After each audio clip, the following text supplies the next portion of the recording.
Hey everyone, thanks for listening to the Downballot podcast. The show's live on Twitch. Check out twitch.tv/Echoplex Media. We're live basically 7 nights a week there. It's a lot of fun, and I hope you join the Now space. Also join our Discord at discord.me/Echoplex. Enjoy the show. At some point, we are going to have to do a whole show about how good this show sounds.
Everybody, welcome to Downballot. We do this show live every Tuesday from 7:30 till, 8:30, 8:45, something like that. What's up, Councilman? Not a mucho, producer Dave. Just chilling here, strolling around the internet, looking for results from the Shasta County recall election. It's going to be a fun night. Word on the street is that the results start coming in around 8. Oh, excellent. So I guess it's when the polls close. And they said that a lot of the vote is in already via mail, a majority of it, a big majority of it. So we should have a pretty good idea around 8 o'clock, if they've counted most of those votes already, what the result might be.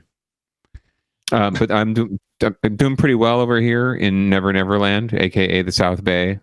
kind of California, South San Francisco Bay Area. The good wife and I are just trying to mosey on through life and not get into too much trouble, get thrown into jail. If you're looking for me anywhere, if you're looking for my saltiness, you can find me at THE_councilman on Twitter. And of course, you can check out echoplexmedia.com for all the info about all of our streams, all of the ways you can give us your show bucks, all the ways you can subscribe and watch and listen to our shows. We really thank you for watching live. We love everyone in the chat. Thanks so much for being here on Twitch. And then if you are downloading this podcast, we thank you as well. Please share with your friends and let them know if they're into local derp and local politics. This is the place. There is no other show. I guarantee you there's no other podcast that does local politics and local policy like we do. Some of the news networks and they do their thing, but no one's going to go where we go. So we really try to dig deep and get into the underbelly of what's really going on out there. So thank you for joining us as always. Yep. And just echoplexmedia.com/swag. Buy some fucking t-shirts or something, everybody. Seriously. Excellent. Shall we jump right into it? Yeah. Took me a while to get this to play because local news websites are not known for their compatibility with different browsers. But this is about the recall that we were just talking about.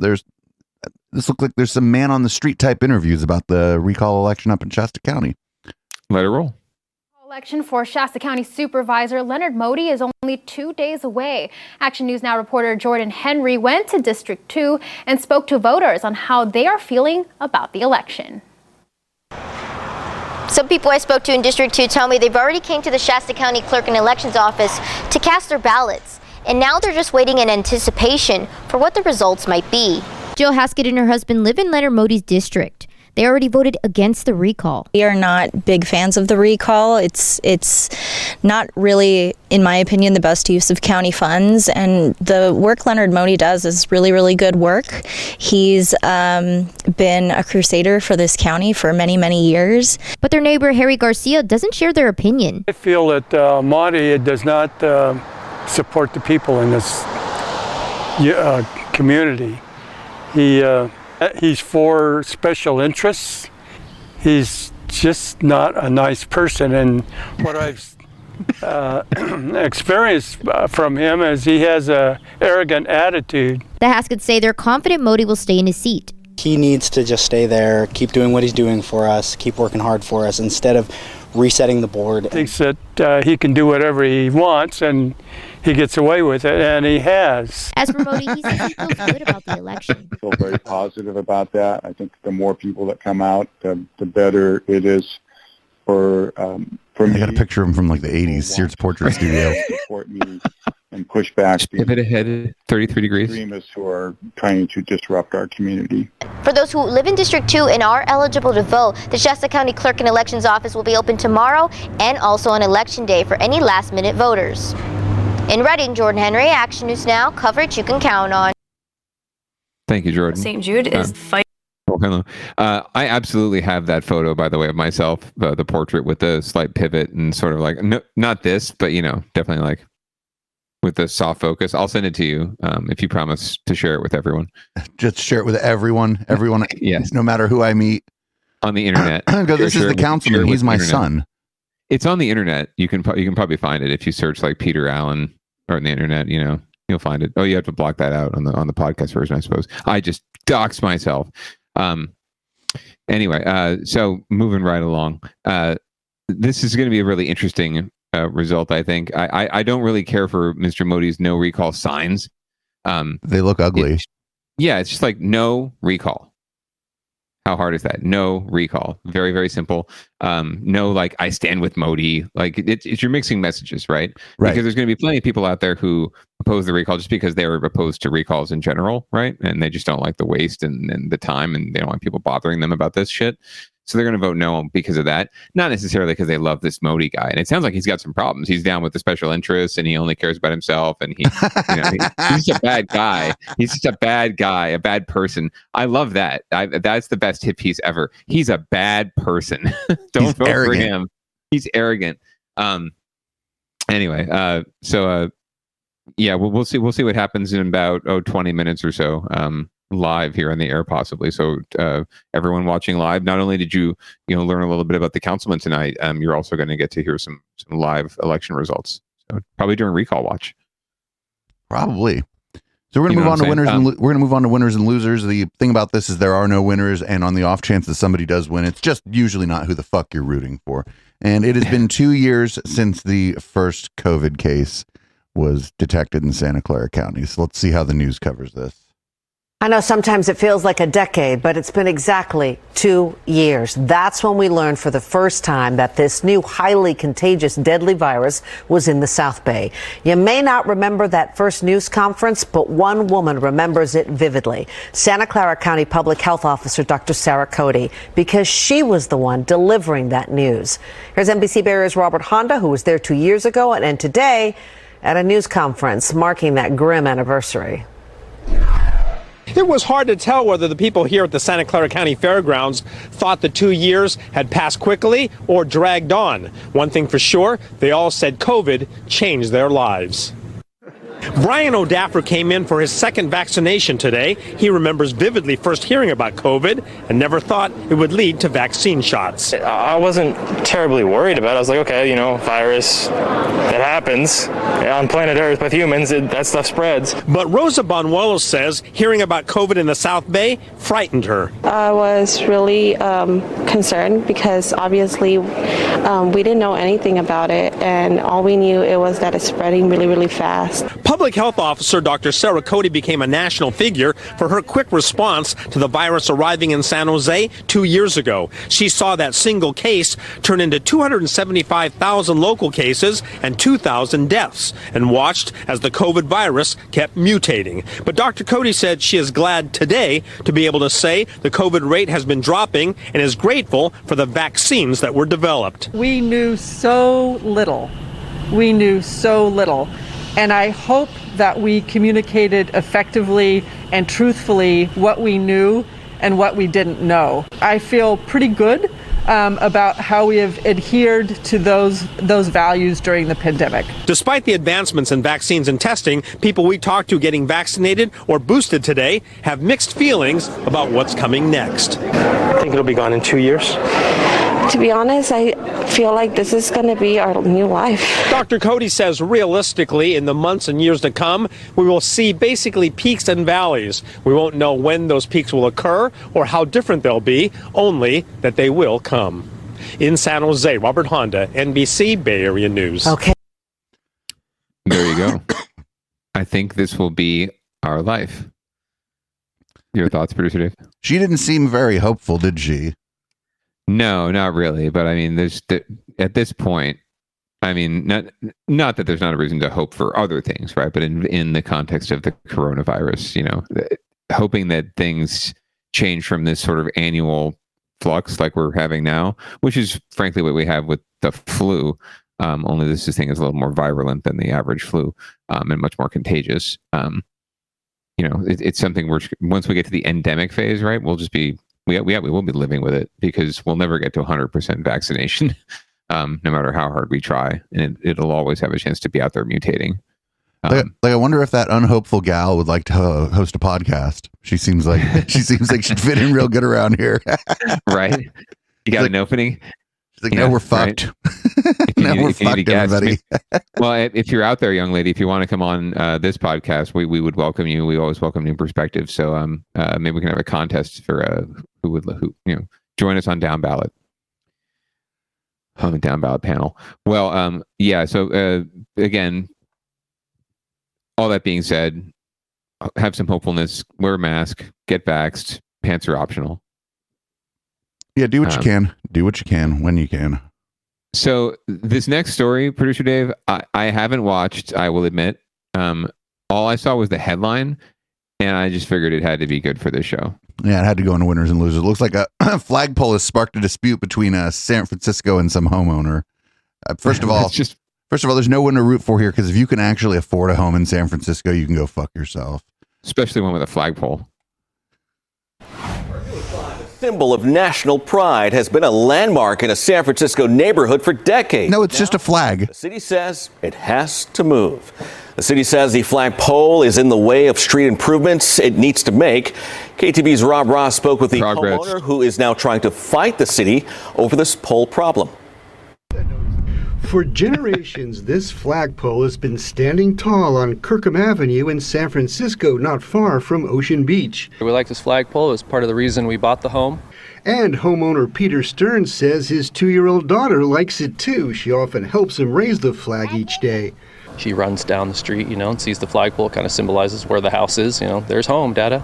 Neighbors also seem on board with it. I love seeing the flag. We moved here from France, and my daughter, that's how she learned what the American flag was. But the problem is the city doesn't want the flagpole, at least not there. The Department of Public Works left this notice at the home saying it has to be removed or that he needs to apply for a permit. But the notice doesn't say why. A bit frustrated, so I called the news. The inspector here on file and tried to get a little bit more information. The homeowner says he's tried calling and emailing the Public Works Department, but so far no one has gotten back to him. Everyone got fired. See if we can figure out a solution. So we placed a call. A spokeswoman for the department told us the city is making improvements to the sidewalks for people with disabilities, and the flagpole is in the way. And that if the homeowner wants to keep it, he can apply for a permit to move it someplace else. The city says the pole is on public property. The homeowner argues it's on his property. We'll fight to keep the flagpole. My wife and I both work full-time. We got 2 little kids. We're busy. It's just another kind of a headache of, can I just get to the answers and figure out what I got to do to keep the flagpole? The notice says he has 30 days to figure it out. It's unique, right? Something, there's a fight to keep kind of the heritage of San Francisco here and keep some of these historic homes the way they are, and to us that's kind of historic. The Department of Public Works said Friday it is willing to work with the homeowner. In San Francisco, Rob Roth, KTVU, Fox 2 News.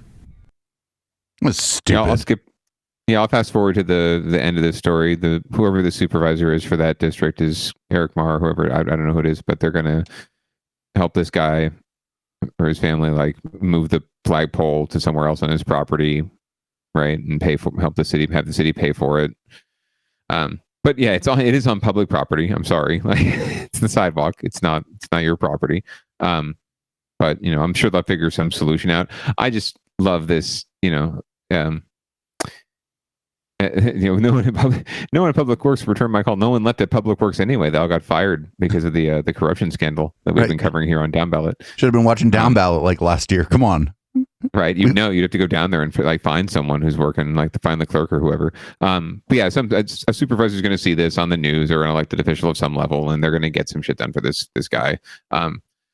This nice white family in Ocean Beach, because it's the right thing to do, and because these guys will just keep calling the news instead of calling, the city.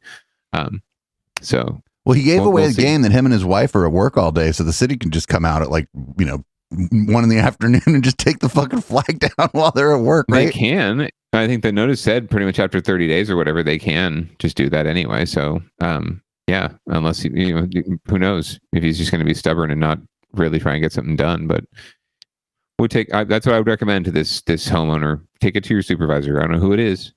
Hopefully but take it to your supervisor and they'll get it fixed for you. All right. Well, moving right along. This headline also caught my eye. Someone done blown themselves up in Antioch, producer Dave. This is the most Antioch thing I've ever heard. All right, here we go. Somebody blew themselves up in Antioch. We'll find out from the local news maybe why. I'm Greg Lee. The FBI, the ATF, the Walnut Creek Police Bomb Squad, just a few of the many law enforcement agencies called to help investigate that scene in Antioch. It forced the cancellation of classes and a shelter-in-place order for nearby homes. Our crime reporter Henry Lee was on scene and joins us in the newsroom with the latest. Henry. Antioch police tell me this is being considered a suspicious death for now, but at this point they believe this man blew himself up with some kind of bomb. The neighborhood around Live Oak High School in Antioch cordoned off with yellow police tape after a body was found right off campus.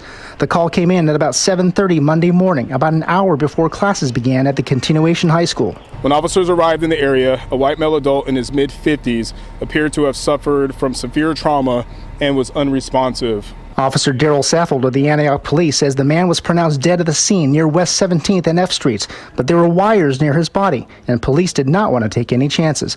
The Walnut Creek Police Bomb Squad came to the scene. Investigators soon confirmed this was no homicide. It appears that the victim's injuries were self-inflicted and possibly the result of some sort of improvised explosive device. Whether it was intentional or accidental, we don't know. No note was found. Police said the man does not appear to have any connection to the campus. Law enforcement from across the region converged on scene, including the Department of Homeland Security, the FBI, and ATF. The Coast Guard and BART police brought in canine units to help sweep the neighborhood and area schools looking for other devices or anything suspicious. There are no indications that there are any other improvised explosive devices at the schools or adjacent neighborhoods, but we just want to make sure. Residents in a 6-block radius were told to shelter in place. Classes at Live Oak High were canceled for the day, and other campuses nearby were placed on lockdown for hours. Antioch police tell me no one called in about hearing any explosions. They're working to determine the circumstances leading up to the man's death. Live in the newsroom, Henry Lee, KTVU, Fox 2 News. Many questions ahead in this strange story. Henry, thank you. This is going to be one of those stories where there's a lot more to the story and we're never going to hear about it again. Right. Or, neither will the reporters. The mysteries will never cease on Downballot. Did you ever have a shelter in place when you were in school, Chris or Dave? Only for earthquakes, as far as I know. Right. Did you ever do speaking of which, did you ever do one of those drills, fire drills? Not the fire drill, but the nuclear Holocaust drill, the duck and cover or whatever? Yeah, we did those all the time, but it wasn't about the nuclear Holocaust. Like literally, if the earthquake happened and the ceiling was falling, under your desk was as good a place to be as any. Yeah, in California, that's they actually have a higher purpose, obviously, with the earthquakes. But yeah, they teach the same kind of thing, or they taught the same kind of maneuver for the nuclear war, for World War III, to kids back in the day, like my parents, or your parents probably. Radiation can get a lot of places, but not under your desk. No, exactly. The desk will protect you. That's why desks are so important, right? There's a whole foundation devoted to getting desks for kids. So. Desks are very important. They'll protect you from radiation and starvation and other things, maybe. All right, well, moving right along. We're still here in winners and losers. We got one more loser or losers, and it's the folks that unfortunately played around on the wrong hot air balloon. A hot air balloon ride over wine country turns into a terrifying situation mid-flight when the burners literally fell off the gondola. Tonight, the balloon pilot and passenger are being credited with working together to land without any injuries. NBC Bay Area Sergio Quintana takes us to Sonoma and shows us the video documenting that wild ride. Ooh. Hot air balloons use a device called a burner to stay airborne and slow the return to the ground. But in a video shared with us by a passenger, you can see the burner on this balloon has disattached from the gondola. Someone is now trying to hold it up as the pilot works to control the descent. I've never, ever seen a case where a burner came off of a frame. I mean, that's a very, very rare situation. Pilot Jeff Spear says he recruited one of his passengers to help hold up the 50-pound burner. Luckily, we had a volunteer firefighter, a real hero. He helped hold up the burner so I could add heat, and we were able to hover. Their teamwork meant the balloon descended slowly and safely landed without any injuries in a Sonoma vineyard. Eliav Cohen with the American Ballooning Safety and Training Association says passengers on balloons are briefed about what to do in a hard landing, but he credits the pilot for turning to a passenger to help keep the balloon inflated till they touch down. And if you think about like an airplane, if you're sitting in the safety row, like you're supposed to help. Well, you don't really talk about that balloons because this would never occur. Pilot Jeff Spear says he's already notified FAA officials and the manufacturer of the gondola and burner rack to figure out what went wrong. All 13 people aboard walked away without any injuries.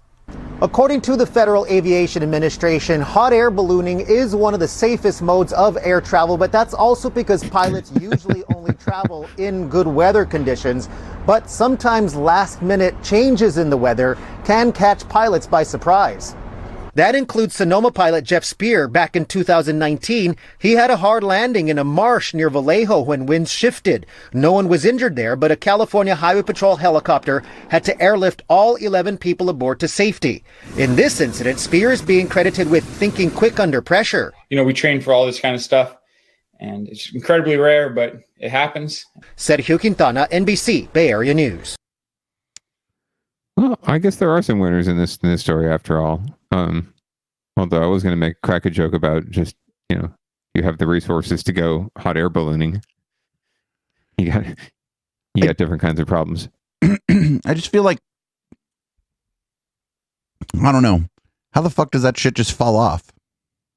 Yeah, that's the loser I'm worried about there. Like, who did not do their inspection right? properly? Because I could see it coming off like during a landing, right? Because there's shit's rattling around. But if you're just like kind of in the air, that's just wear and tear, right? And it's just sort of like over time, maybe like a screw comes loose, and if you don't check it, right, just like anything else, your heater at your house, right, it falls apart.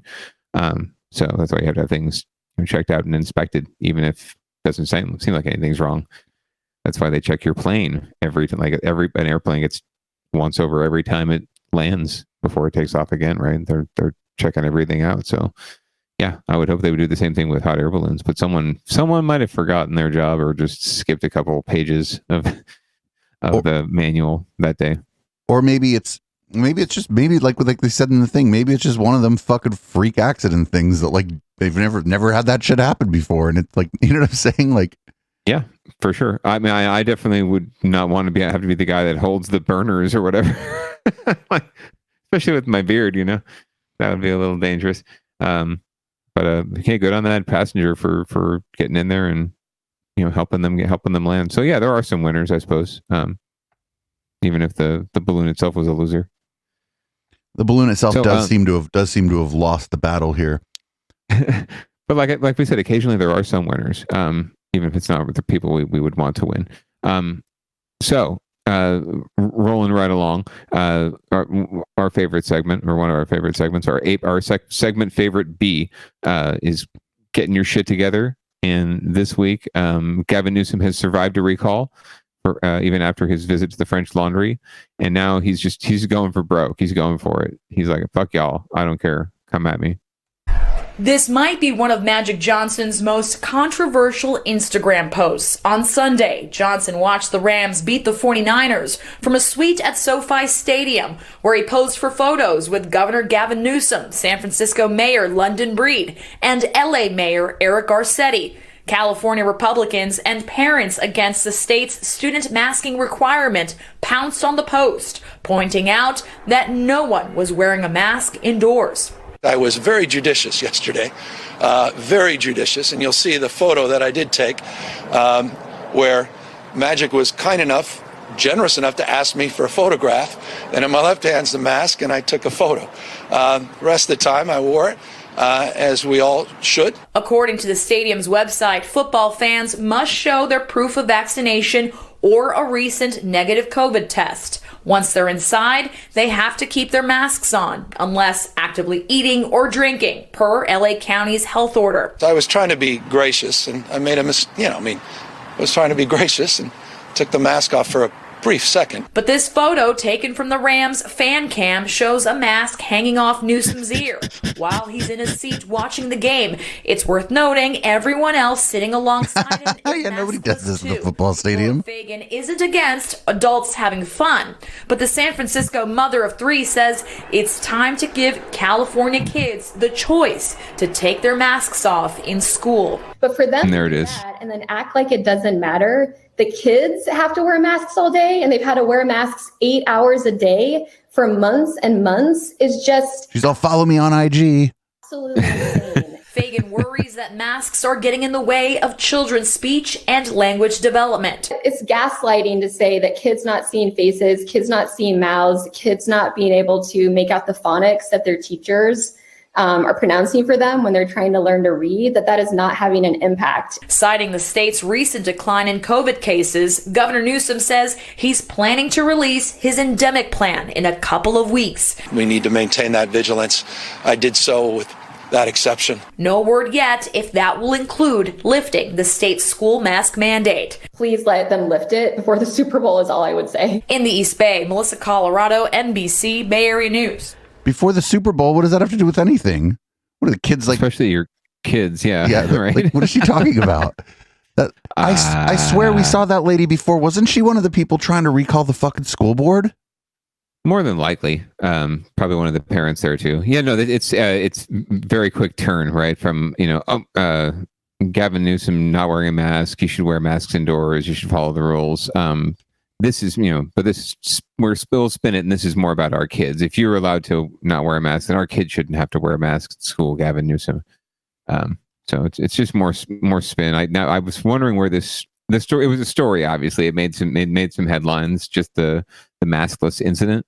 But I was wondering where it was going in terms of the local news, and that was the local angle. I think you're right. They're trying to tie it to the school board elections, and in a way, there's a phrase called nationalizing a race, right? When you have a local race, and your local elections generally are about like real basic shit, like, or your school boards, your city councils, they're about land use and budgets and boring shit, parks and paving and public safety, right? They're not about these big issues or that you hear about at the national level.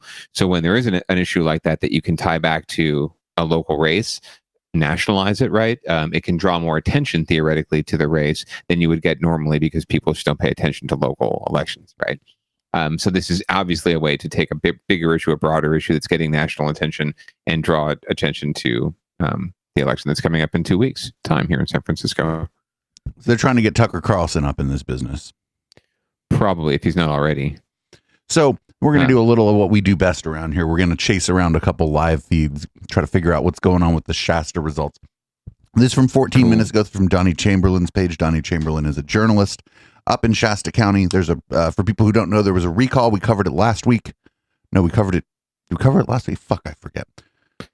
We were up in Shasta a couple weeks ago. And we did a full on set from up there. And I've got the results page up, but they haven't posted it yet. We're about 2 minutes over.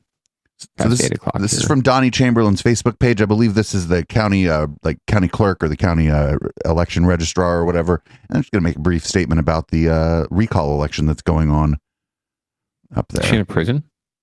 I don't know. No. She's just from Reading, dude. Hey, Kathy, we're here in front of your office, and I know it's late, and I know it is a prison. So we won't go too long, but you just want to give us sort of an overview of how the day has gone so far? Sure. Been fairly slow at precincts, steady traffic, but not a lot of voters. Some precincts have told us they've had about 30 voters vote in person, but then many more have dropped off ballots. So we won't know those numbers until later. We're going to, in about 40 minutes maybe, have results, first set of results up on our website. And that will be as many as we can get into the first count of the vote by mail ballots that were turned in ahead of time. That's what we'll be publishing first. And then as the 12 precincts come in, we will add to that count.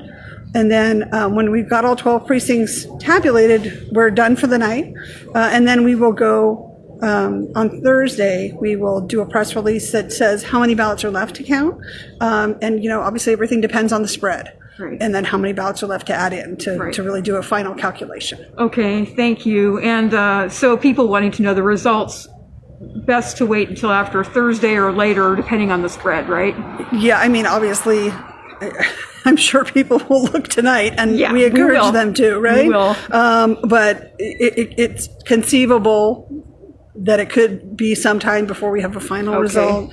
We do have 30 days to complete the canvass process, which includes counting and adding all those ballots left in. Hey, I'm going to let you get inside where it's warm. Thank you so much, and thank you for all your hard work. Thank you so much. Okay, bye-bye. What time was that posted? 17 minutes ago. So it looks like right around the time we usually finish the show, they may have their first count for the results. I'm also going to keep Donnie Chamberlain's page open here, and Media Wench is letting us know that a news cafe that she works for is up for a Pulitzer, or like around all this fucking shit that's been going on up in Shasta County. That's pretty fucking cool. Donnie Chamberlain. The No, the paper. I don't know. I didn't get. I was just reading it out of the corner out of my eye in the chat. But the paper, somebody at the paper, or the paper itself, is up for a Pulitzer behind all this coverage they've been doing of what's going on up in Shasta County. So that's actually a big deal for an independent, small, like independent organizations get this, but not not a lot of small town independent places end up with a fucking Pulitzer. You know what I'm saying?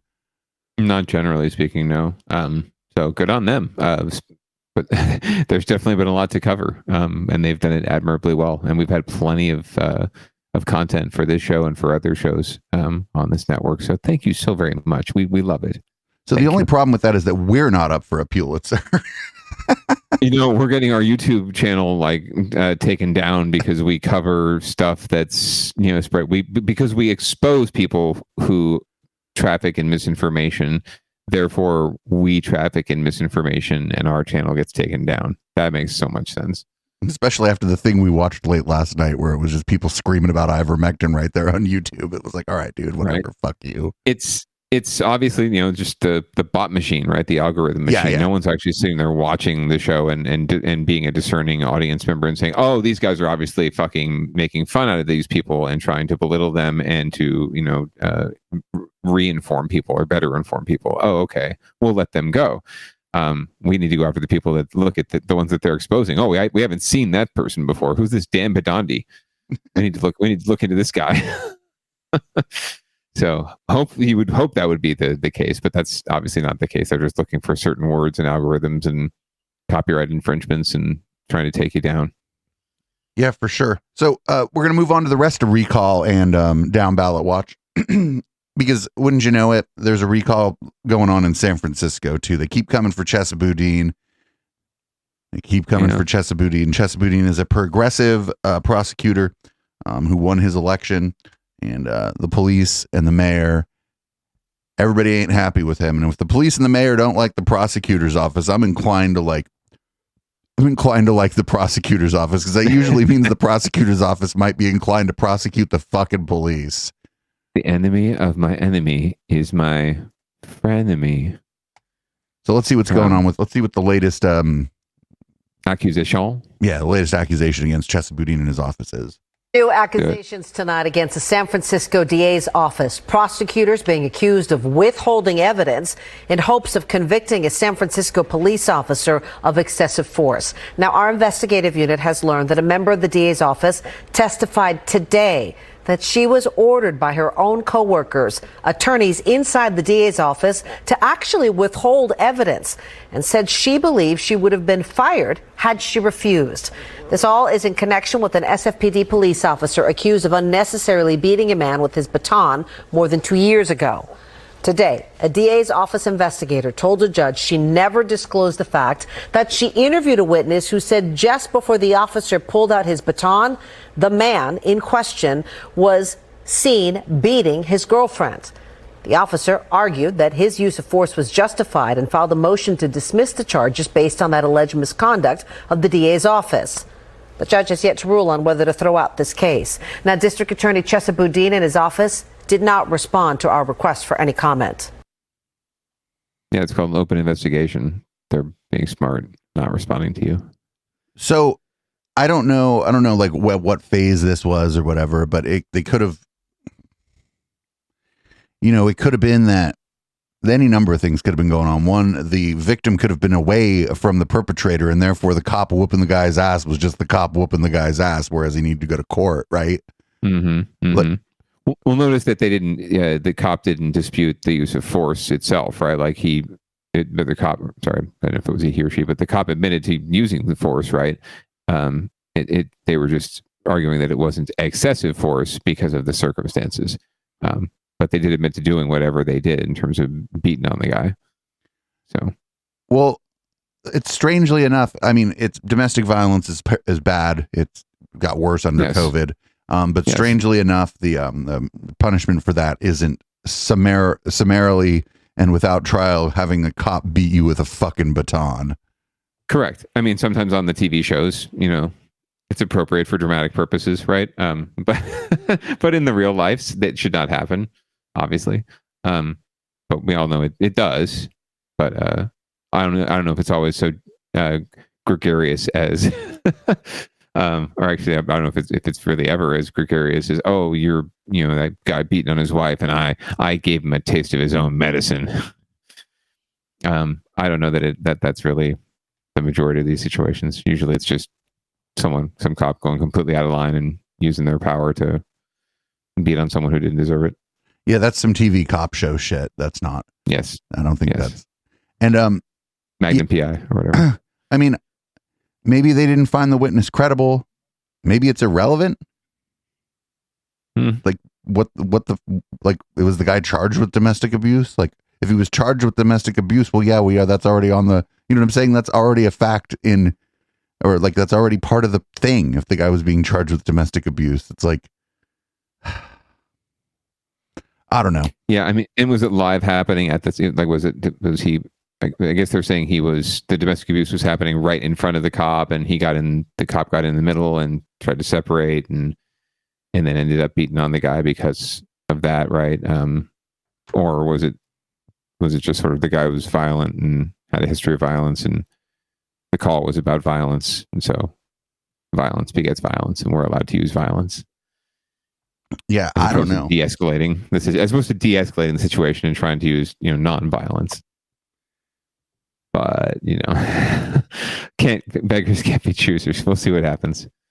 Yeah, I think that in a lot of ways, I think that just a lot of people are going to throw everything they can at this to try to get this guy taken out. But I don't know. If this was somebody at the district attorney's office, it was obviously somebody that they trust and they see fit to have work at the district attorney's office. So I don't think the person's not credible, Well, we've talked before about this recall, and there are former former district attorneys and assistant DAs who have left the office, right? Who are pushing the recall, and within it's an institution that has an elected official at the head of it, right? So you've got the just like any administration in DC or Sacramento or anywhere else, an executive situation, you've got the body of the employees, right? The people, the career employees who do these things, the career prosecutors who work in the DA's office because it's just what they love to do, and they don't necessarily care who the DA is. But under certain circumstances, and if their apple cart is disturbed, right, if their status quo is disrupted, they can certainly lash out. And I think that's what you're seeing here. Like, Chesed couldn't come in and just replace everybody, right? Replace all just to clean house and just get all these people he wanted in there. He has to respect the institution to some extent, right? You can't just fire all these people. So he has to deal with what he's got. And unfortunately, the things he's doing are causing enough chagrin amongst enough of the employees that you're seeing stuff like this. You're seeing this sort of whistleblowing. And who, I don't want to say it's not true. I also don't want to say that, we shouldn't be skeptical of it either, right? Of the accusations, because we kind of can read the writing on the wall. San Francisco politics Twitter is up in arms over this, from what I was seeing. I'm sure. Well, and remember we covered the couple incidents that I think last week, or the couple press conferences, right, about rising crime and the DA is not doing enough to, resolve API hate crimes, and just coming up around the same time. It does raise the whatever, the hairs on my neck and the skepticism in my gut. That this all seems very coordinated to try to take this guy down. But we'll see. Hope the recall's in June, so we'll be covering more of that as we get closer to that date. It just seems like there's always a fucking recall now. We should change we should just cross out Downballot on our logo and call it recall. It seems like we're gonna have to deal with it for a while. Recall with Dave and Pete.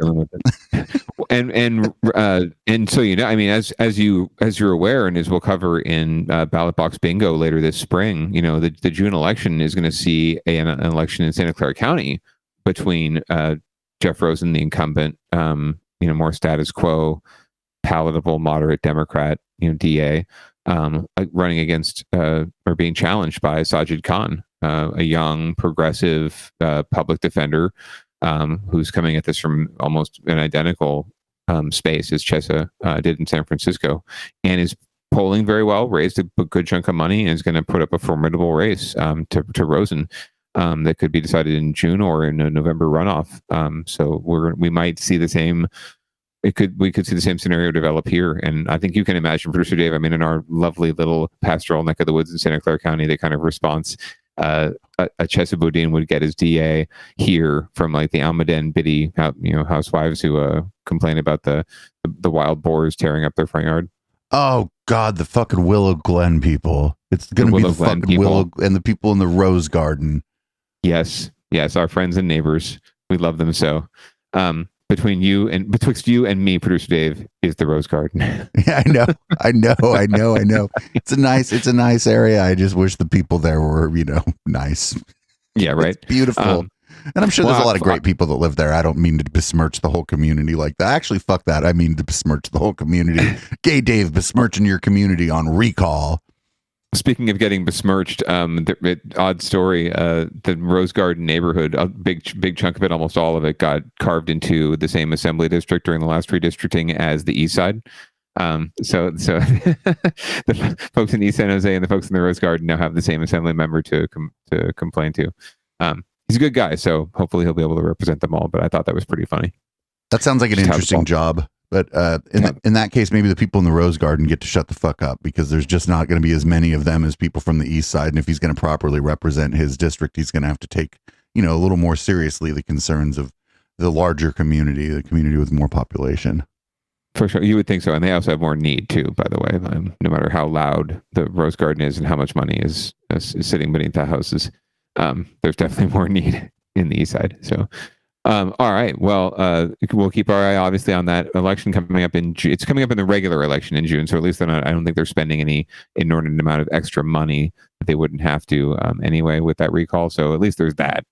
The school board election obviously is in 2 weeks. So we'll get back to that at ASAP. Are they still recalling the soups? In Santa Clara County, not quite. There's still there's a website. I think I forget if they have any new videos. We'll get those. We'll take a look. But there's been no active circulation of petitions as far as I know. And as of now, the only supervisor who is the only incumbent supervisor right now is not facing a challenger who's up for election this year. And then there's an open seat, but it hasn't really attracted any fringe candidates at this point. It's all pretty much the standard fare. So we'll talk a little bit more about that as we get closer to June, and we actually March, when we see who's on the ballot, who's filed. Just today was Christmas in Santa Clara County, because it's when we're actually all over the place in California. Because that's when the first FPPC reports, or the last from the last part of last year, get released. So we find out how much money everyone raised. So real quick, before I don't know if I probably didn't say anything about it on air. I may have mentioned it to you. I emailed them about going to their event, the recall event. And I was just like, hey, what are the guidelines for press? Like, what do you expect of the press? They basically replied with, we don't take kindly to no press.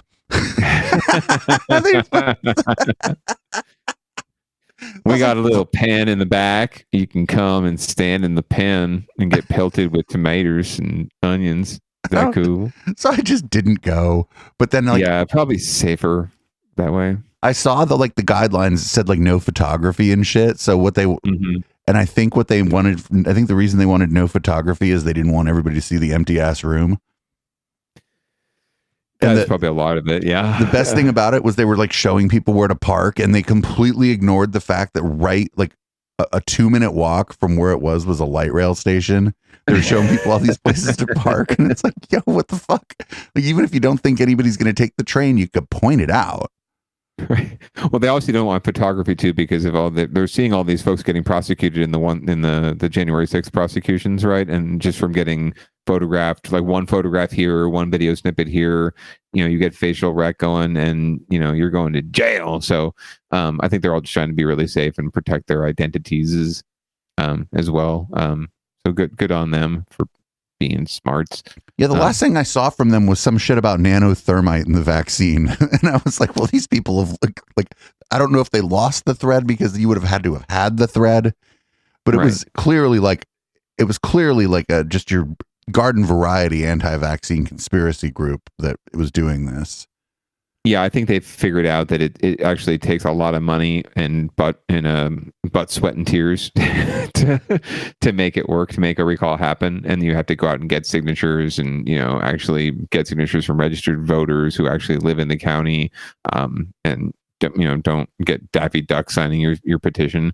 So yeah, you actually have to do work to make things happen. Or you could wait until, I don't know, a regularly scheduled election and then vote the motherfuckers out. But as of now, like I said, the only incumbent who's running for re-election this year is not facing a challenger at this point. So whatever. Bring it, bros. All right. So here's our last story in Down Ballot Recall Watch. This is there's a gun rights group suing San Jose over the liability law requiring firearms insurance. We just covered this last week. We weren't live last week, but if you checked out the podcast, you heard us talking about this just a couple days ago. Yeah, so this is as we said, the city's probably getting sued. What do you know? New gun control ordinance prompted a swift response from gun rights advocates. The legislation will require gun owners to carry insurance and pay a fee. City officials hope having the insurance coverage will encourage gun owners to install trigger locks and gun safes. The policy also covers losses or damages resulting from gun violence. We can't wait for Congress. Cities are stepping up throughout the country. States are increasingly stepping up as well. We want to encourage folks to deploy approaches that will reduce gun harm in their own communities. We're going to learn from each other. We're going to take the best ideas and hopefully scale them. Within minutes of the city council's vote last night, a federal lawsuit was filed to challenge the ordinance. The lawsuit was filed by the National Association for Gun Rights and a San Jose resident who says the ordinance is unconstitutional and violates state and city laws. Did it immediately because we wanted to make it very clear that there were ramifications to passing. He's got a gun pin on his lapel. America's most insane gun control. And where else is going to happen but California? Mayor Liccardo says the lawsuit will not alter the city's timeline for enacting the new law. The ordinance is set for second reading and vote on February 8th. If it's approved, the measure will become law 6 months after that. It's going to be tied up in the courts forever. Yeah, no, absolutely, years at least. So, but it made the mayor a nice big splashy media hit, and gave everyone on the council a chance to talk about how bad guns are and how we need to do more to protect our community and yada yada yada, and still people are going to keep dying. But it is what it is when you can run around and have a press conference with a freaking automatic rifle on your lapel, right? And no one really bats an eye, and they give you an audience, they give you a platform. That's kind of where we're at. All right, so we got some early results. This is from Donnie Chamberlain. This is very nice. For the recall out of Shasta. It looks like it's exactly like I said it was going to be close. I just oh my felt god, it is bones. Way too close. Look at this. I just refreshed. Holy shit! Yeah, that's way too close. Where are we? Do we have the same numbers here? Basically, is she just copying from wherever you're? Yeah, no, she absolutely copy and pasted them from the site I'm looking at. So right now, yeah, yes is at 49.07%. That is less than 1 point away from winning. But 5,500 votes counted, so that's looks like it's 25.7% of the electorate. So that's a pretty good chunk, frankly. Right, because only half of people vote. Yeah, well, I mean, yes and no, especially in a special election. But this particular one, you're right to think it's going to be close because, in a special election like this, it's usually the frothy side that's going to come out and vote, right? And the frothy folks are on the yes on recall side.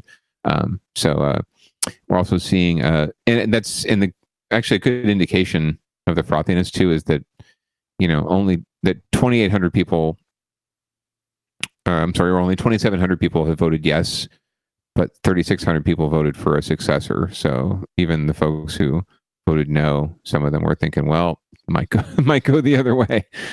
So right now, Dale Ball seems to be winning the election to succeed if the recall succeeds. The thing that sucks here is I think the person that, and in case anybody doesn't know what we're talking about here, especially on the podcast, we're checking out results from the Shasta County Board of Supervisors recall election. The recall of Leonard Modi. The people are mad about masks, which the board and the county never enforced any rules on. The people are mostly just mad that they didn't write a strongly worded letter to Gavin Newsom to draw attention to themselves. And they didn't stand up for us like they would. The board decided not to let's not draw attention to ourselves. Let's do our thing and quietly do our thing. The thing that sucks here is this Tariq Mahmoud. Media Wench actually interviewed him, and he was the least frightening of this line 2 candidates, I think. But he's currently running last. yeah, he was, I think, the least frightening of the line 2 candidates, and he's not doing so well. No, not really. Well, yeah. So, but like we heard earlier, Modi's just a really bad guy. He's a really bad person. At least that one guy says so. That they interviewed. Really bad person. He's in with the special interests. So, well, it looks like that might be the first batch. We'll see. I don't know if we're going to get more anytime soon, but for now, a very, very tight race. That is a little more than 100 votes separating yes and no. So no is winning by about 103 votes right now. Yeah, if anybody wants to check out the replay of Media Wench last night, she played some of the ads, and Tariq's ads were pretty good. Nice. They were kind of funny, and he sounded like the Micro Machine Man in some of them. But were they TV ads or radio ads or? I think they were just mostly internet ads. I don't know if any of them were on TV because she just grabbed them from the internet. And I'm not saying that I think Tariq is a good dude. He has a 3%ers tattoo and shit. Like, it's not, he's just the least frightening of the bunch. Most palatable, least frightening. Least racist, I think. Possibly. I am the least racist person you will ever meet on Twitter. Didn't you used to say that you're the least racist person that people will block on Twitter? Something like that. It's in I think it's pinned to my Twitter bio. You can all go out there and check at @THE_councilman. Give me a follow. I'd love to have you. It says I'm the least racist person you will ever block, or something like that. Yeah, something like that. Yeah, I'm the least racist person you will ever block on Twitter. And that may be true. I'm only blocked by the best. Speaker McConnell, and I think Kevin McCarthy blocked me. And definitely Jordan Peterson hasn't blocked me yet, but I don't think he really realizes what a pain in the ass I am. Oh man, I'm blocked by the entire intellectual dark web except for Brett Weinstein. There's been a recent strand of Latinos for Trump following me. I don't know what the hell that's about, but probably AstroTurf. Thank you very much. Well, yeah, I'd love to have you. Thank you so much for being here. AstroTurf, right? You've increased my followers by 15%. So thank you. Oh God. All right, so we're gonna go with and another thing. And after the break, maybe we'll try to hunt down some more Shasta County news or whatever, because it looks like we got about a half an hour before local love. So what's going on with our last one here with and another thing? Well, we like to focus on a nice, warm human interest story, and typically with the last segment here, and this is right in line with that. So we're venturing up to Milpitas, the land of Rich Tran, our friend, the I don't know what you'd call him, the obsequious mayor, and we're going to take a look at one of his colleagues, a councilwoman who's been just taking matters into her own hands and getting out in the community and doing good. And we think that it would be good. I think it would be a good idea for Rich to learn a thing or two here. Taking matters into her own hands. A Milpitas councilwoman says that more needs to be done to address the COVID needs in her community. So she's using her own money to bring masks and at-home test kits directly to the neighborhoods that need it the most. Our Damian Trujillo followed her today in a story you'll see only on NBC Bay Area. She loads up her cart and walks the streets of Milpitas, flanked by a community volunteer. Today, it's near Selwyn Park. Hi, have you guys registered to get your COVID-free testing home kits from the federal government? No? Do you mind doing it right now so that way you guys could get it? On the spot, Councilwoman Karina Dominguez registers community members for those free federal home test kits. She also hands out a bag with masks, sanitizer, and if they need one, a home antigen test. ¿Ya tuvo la chance de registrarse para agarrar sus tests gratis? That's Spanish. She says a county and city aid isn't reaching certain pockets of her city, communities that need the help the most. And we're not going to leave anyone behind. And as a council member, it is my job to walk next to and with every single person to make sure that they stay safe. Está muy bien porque This woman says she appreciates the antigen tests because of how difficult it is to make an appointment. pues que no vamos a gastar en comprarlas. Eva Gomez says her family won't have to spend money now to buy masks or tests. The county says it works tirelessly to help the most disproportionately affected areas and appreciates any community help it can get. Dominguez has been raising funds for the items in her cart up to $15,000. She's out several times a week, sometimes using vacation time or personal time from her full-time job. And she's even using the councilwoman's stipend from the city of Milpitas to buy more PPE. Necesitamos más personas como ella. Community volunteer Ana Naranjo says she's in awe of her councilwoman, insisting that Milpitas needs more people like her. This is my family, and I want to make sure that my family stays safe. In Milpitas, Damian Trujillo, Perfect, you're all set. NBC Bay Area News. Well, it So I'm usually cynical about this, but I don't get like any impression that she's like politically ambitious or anything. It's not like council person in Milpitas is a big jumping off point to like something else, you know? Not to lie. I mean, I know Karina, and she's definitely ambitious. If that's, you know, I mean, a woman being ambitious usually is a dude, by the way, in politics being just normal, right? But yeah, no, she certainly has ambitions and would like to, you know, get to higher or other office someday. But this also at the same time, this is very genuine to who she is. Like, right. Maybe I said that wrong. It does. It's not like she's gonna be the president, and she just seemed like seemed like she was doing this. Like she was spending the money that she was getting from her like the stipend for being on the city council. Yeah. To do this, and she's got a kid too. Like she's got bills. She's a single mom, so good on her for getting out and doing that. And I love her, like her helper lady, like just the one with helping fold the cart and distribute this stuff, like her poncho. What's it in Don Quixote? Crap, she had a Tia with her. Yeah, she had the Tia with her, exactly. So good on her. And yeah, good on Councilwoman Dominguez, and maybe she can get Rich Tran to come out and distribute some PPE with her instead of wearing a top hat. Maybe she can get Rich Tran to quit.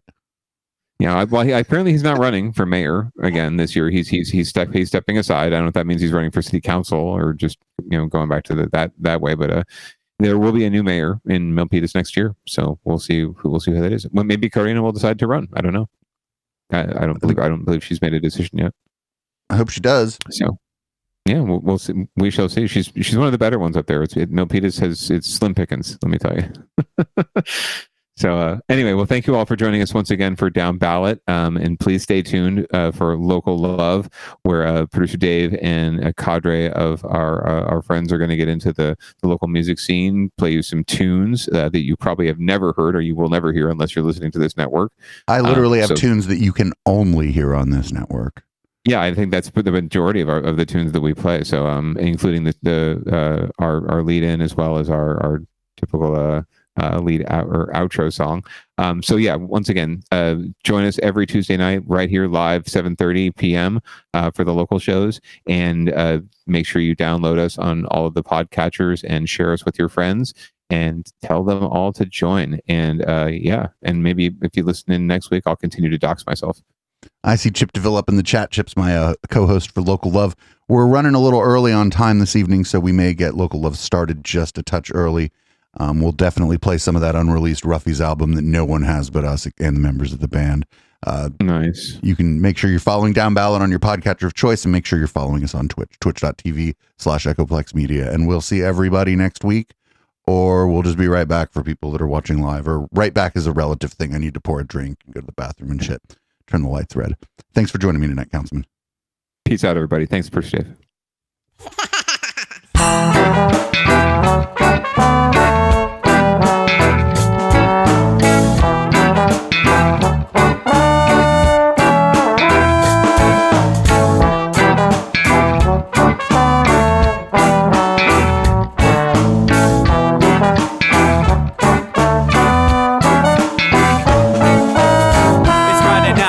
it's time to get the party started. Pick up my phone just to check and see who's calling. Dress up real nice for the ladies at the bar, and I'm driving in my car just to get to where they are.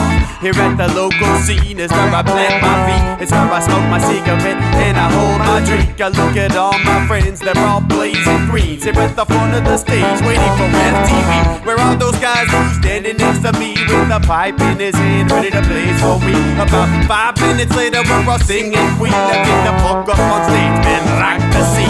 Yeah, we do what we want, and what we want is to jam. So sit back and enjoy the band.